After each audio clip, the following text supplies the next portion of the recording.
Right, we're live, hopefully. I'm going to walk a bit slower to begin with because I want to finish this coffee, which actually is decaf, funny enough, and I'm quite partial to it. I think I'm at the point in this fat loss journey where anything that has some flavour is nice. So I'm having more decaf coffee and tea, and I've never in my life added more chili and seasoning to my foods than I am doing now. But what we're going to cover, shall I put this down? I want to get this walking pad at half decent speed. That could probably be a bit further back. What we're going to cover is how to get fit and healthy when you have a very unstructured, hectic lifestyle. I was chatting to a guy yesterday, a CEO who was on our second call because he was just trying to make sure that my coaching program was the right one for him before, making the investment and committing to it, which he's going to. One of the things he kind of said is like, and it kind of really resonated and really he kind of hit the nail on the head. He was like, how do you have structured eating or healthy eating and exercise, a structured lifestyle in a life that has no structure? And if you like any of the men that I typically work with, there is a lot less structure than the average man who works a 9 to 5 might have. Sometimes at the last minute, you might have to go and do a meeting. In fact, that call we did yesterday, he had to apologize. We did that call 20 or 30 minutes late because just before we were about to do it, he had to do an important work meeting. So when you haven't got a lot of structure to your life, when things can feel a bit chaotic, it's very easy to ask yourself, well, how on earth can I be that guy that has his shit together in a way that will allow me to be healthy and fit? I think the problem comes from the way that most executives try to lose weight. And if you think about it, the way that a lot of people try to lose weight it's not far off what you see bodybuilders trying to do, like workouts on set days or at set times. The big one is like set meal plans where your meal plan is like a menu. And I'll be honest, I in the past gave clients this kind of approach, but back 10, 15 years ago, the people I was working with weren't as busy, they weren't executives, they didn't travel as much, they had a little bit more flexibility. But if you've got a nutrition plan that is like, these are the foods you can and can't have, these are the exact amounts, this is the exact amount of calories, this is when you've got to eat them, this is exactly how much exercise you've got to do. If it's really rigid and structured, then it's hard to follow. Now, on the other end of the spectrum, if you completely wing it, you can feel a little bit lost. You don't have anything to hold you accountable. You don't have any boxes to tick. You can't evaluate what you've done if everything is all up in the air. So you need something in between, which is what we do in my coaching program. We have structure, but it's very fluid. It's flexible. So if we start with the nutrition, for example, instead of clients getting meal plans where everything is laid out in real granular detail, like a bodybuilder's diet plan might be, like an Olympic athlete's diet might be, it's more a case of let's chuck out anything that doesn't overly matter. You have to remember, and I say this respectfully, but you are just a 40+ bloke with kids and a career who wants to look and feel good. You're not trying to win any gold medals, and you certainly, I would imagine, aren't trying to be on the front cover of a magazine in your pants. Therefore, because the bar is set lower, the details of the plan don't have to be as strict. Hopefully I'll put that in a nice way. And I say that in the sense of this is actually very similar to how I'm moving towards.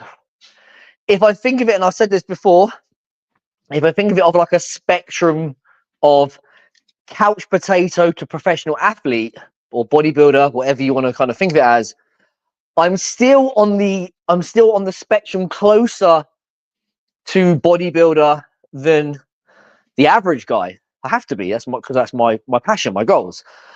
But I've definitely shifted away from it being as rigid and structured as it was in the past, which has been largely due to my lifestyle change, my life changing, having less time.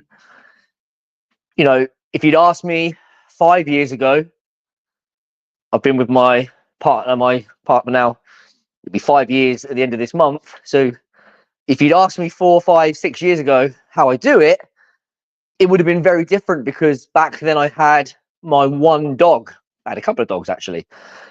Now I have her, my 2 stepkids, and we have more animals. So my life has changed and has become more hectic and a little less predictable. More predictable than most, but I have had to evolve my strategy in the same way. So the first one we're going to discuss is nutrition. The first thing you can do as an executive who's trying to get in shape and has a hectic lifestyle is understand that a lot of the things that you think you need to do to lose belly fat, get healthy and get in shape don't matter. And I think instantly, if you can take a process that has, for lack of a better term, we think about it as boxes you have to tick. If your business had 1,000 boxes you had to tick, but someone came along and said, a lot of this is a waste of time in kind of 80-20 terms. Let's get rid of all of these, and you were left with 50 boxes to tick. It would be far more easier to stick to. And that is the same as nutrition. So if we take out, for some actual examples, things like, and these are kind of similar to the myths that people believe, the myth of, for example, you must have breakfast. And it's kind of funny, because for every myth that I say, there's probably someone out there saying the opposite. So I use the example, you must have breakfast, and then some other dickhead will be saying you must have breakfast or you must not. So let's just remove that idea that you must have meals at certain times. Okay, well, if you're not worried about having a meal at 8, 10, 2, 3, 5 and 8 p.m, well, all of a sudden you can miss a few meals when you've got a couple of business meetings, and then you can catch up with them later on. Maybe you're scared to eat in the evening because you think that the food turns to fat. Here's another one. You must reduce your carbs, and you must cut out bread and pasta. And there are even some absolute knobheads saying that you have to cut out fruit. So you think you have to cut these foods out, and then you're at the last minute rushing around, and then you end up at a business lunch or a dinner or just in a hotel, restaurant, bar, and you're worried about eating the foods there because you feel like you're going to ruin it. And one of the things the guy said yesterday that he's been quite guilty of in the past is that whole thing of, like, if he has, the example he used is like a pan de chocolate. If he has one of those, he immediately thinks, I've ruined it now. I might as well eat bad for the rest of the day, start again tomorrow, or if it's later in the week, start again on Monday. So the key to from a nutritional point of view, very similar to the training, is to have data and targets, have boundaries that can move. So you don't have to have a set number of meals. It could be 2, it could be 3, it could be 4, it could be 5, it could be 6. It could be 3 meals and 2 snacks. It could be 800 little snacks. Obviously, I'm being a bit sarcastic there, but you get the point. You don't have to do low carb or high carb. So that's another thing you don't have to worry about. And if you remove all of these rules, I've been talking about removing diet rules for the best part of probably 15 years now, once I started to learn more about nutrition after university. If you remove those dieting rules and replace them with just 3 or 4 boxes that you have to tick, then you have boundaries, you have rules that have a flexible structure. You can either do the same with calories. Instead of saying that every single day I'm going to have 2,000 calories, you might say that over the course of the week I have 14,000 calories. And the days when you have more control, you go lower. And the days where you have to eat out with clients, or it's a birthday, or you're traveling and you're in the airport, you eat a little bit more. And all of a sudden, you don't have as much to worry about. And the numbers and the boundaries, those boundaries that I'm talking about, all those rules that are left over, are very, very manageable, regardless of how hectic your lifestyle is or how often you kind of, everything is just kind of all over the place. The same can be said for training. I prefer training to have much more structure personally, but I have the ability to have structure. But if, I don't know, let's imagine in 2025 I became famous and people wanted to fly me all around the world to talk about health and fitness, because that's all I know about. I would struggle with because I know what I'm like, I'd struggle with the lack of routine. And I would struggle that the gyms would be different in the sense of the machines would be different. And I'd be annoyed that I wouldn't know what machines to use, although dumbbells and barbells, you don't really have the same problem. Like typically 50 kilos is going to be roughly 50 kilos, give or take. But I would still be able to make it work because I would understand how to change my plans based on what time I have, what days I can do. So instead of me doing Monday, Wednesday, Friday, for example, do I have to do Monday, Tuesday, Wednesday? Instead of going to the gym for an hour each time, do I only have half an hour? Do I understand that it doesn't matter if I have a few days off and then I come back to it? So again, it really comes back down to knowledge on how to adapt things on the fly. So that's the strategy. And the one thing I also said to the James who I spoke to yesterday, and he agreed, we had this discussion, is a lot of this is down to also mindset and discipline. I just covered one of the things, the mindset of one bad day, one bad meal, one missed workout can't be a reason to quit. Whether that's because you think whether that's because, when I said to him, it can go one of two, there's one of two reasons for this. Either guys genuinely believe that they've messed it up and they do get disheartened and just kind of say, sod it. Or I think some people just use it as an excuse. Oh, I've had a pizza. I might as well eat badly for the rest of the day. Like it's like an excuse just to binge.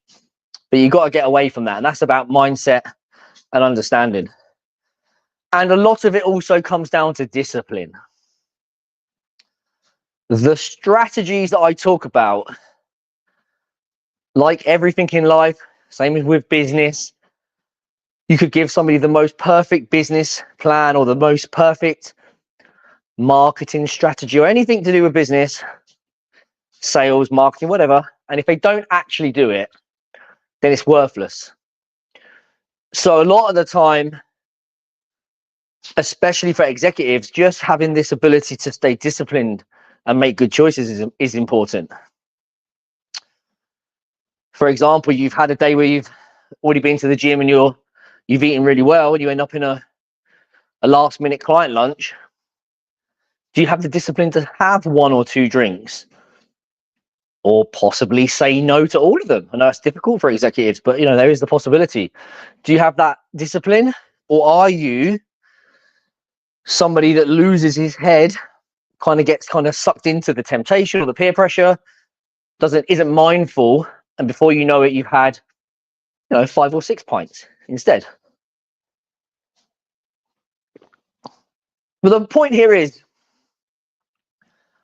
if you don't know how to do these things, You will never get the body, the health, and the fitness you want as an executive. And you might think, well, I'll do it when I retire. What if you don't make it? What if you get to retirement 3 or 4, 5 stone heavier? Just taking on a client who is in his 60s, who's just found out because he needed a hip replacement, and they did the blood test that he has type 2 diabetes, which we're working on. He joined my coaching program. Do you want to fix a bigger problem? I've had clients in the past retire who are affluent and have money and have the ability to travel more, spend money on things they like doing. And actually they found it harder because instead of having the structure of work where they were at least in the office at certain times and busy, they found themselves not busy. And before they knew it, they were playing golf with friends and drinking. One client who I had spent a lot of money building like an outhouse with a bar and a pool table, a fully functioning bar. Found it very hard to resist that. My point being is that it's probably never going to be easy to do. And don't think that in the future it will be easier. Therefore, instead of burying your head in the sand and saying to yourself, I have a hectic lifestyle, it's chaotic, and I don't know how to do it, let's fix the problem. Like, that's the reason why the client I'm talking about now is why we spoke a couple of times we spoke on the phone and then we spoke on Zoom, was just to make sure that he was confident that I could help him. But I also wanted to make sure I wanted to be confident that he wanted to help himself, because that's very, very important. Is he genuinely committed? So if you don't fix this, things will stay the same or they'll get worse. I know it's a busy time of year. Lots of you will be thinking I'll start this in January. I think it's a mistake to completely start in January. I don't think it hurts to start in December, start researching, maybe putting the plans together, start walking a bit more, maybe join the gym. Just make some small steps, because then you might start the new year in a better place than you were, or at least haven't gone backwards. But regardless, if you just start the new year and you don't learn how to actually do it properly, then really what's going to be different? You're still a busy executive in January. You're still going to have kids in January. You're still going to have a wife and a social life and everything else that you have right now. Problem isn't going to change. So you need to learn how to incorporate health and fitness into your life without it being too structured, too rigid, and not something that you can actually sustain. And obviously, if you would like help with that, I can help you with that. So if you are someone who has tried really all or nothing diets, maybe that's psychological as well. A lot of you guys are. I know what it's like with execs. A lot of you guys are quite driven and ambitious and you like to go into things 100%. Doesn't really work with fitness. So if you've tried you've had an all or nothing approach from a mindset point of view, or you've always tried fad diets and training plans, things that are very rigid and structured and didn't really fit your lifestyle, you kind of feel like you're putting a square peg in a round hole, and that led to a lack of consistency, frustration, and ultimately one day waking up and saying, I can't do it. And you'd like to learn how to do it in a way that's more flexible, dare I say it, more enjoyable, because you won't be told to ban all the foods. You won't be told to do exercises that you despise, except for maybe some leg exercises, which a lot of my clients, we all joke about, we all hate, but we do anyway. But if you'd like a better way to do it so that you can get in shape in a way that you can, and I said this to the guy yesterday, what I want is for you to kind of hand on heart think to yourself, I can follow this for the rest of my life. I enjoy it, it gets results, it isn't a burden, and it fits my lifestyle, and I understand it. If that's what you'd like, then I might be able to help. Send me a message with the word structure, and then we'll have a chat. We'll see where you are right now. We'll see where you want to go. We'll look at your problems, and we can decide if or if not, whether or not the program is right for you. Of course, if you have decided that you want to do this you want to start in January, and you would like me to help you in January, I would talk to me now, because January is going to be busy. It always is. And I've already got guys that have paid deposits who are ready to join, ready to start in January. So I wouldn't wait for that, especially if, you know, I might not be able to help you. So maybe it's best to speak to me now so you can then speak to someone else. But you know what to do? Send me a message with the word structure. We'll have a chat. Hopefully that's helpful. If anything you get from anything from this program, from this live, is that it can be done. You can be in great shape and consistent and fit with a lifestyle that has no structure, is very hectic and chaotic. The key is just to understand how to change your fitness and health or wellness strategies around that and have the mindset to do it. Have a good day. See you again soon.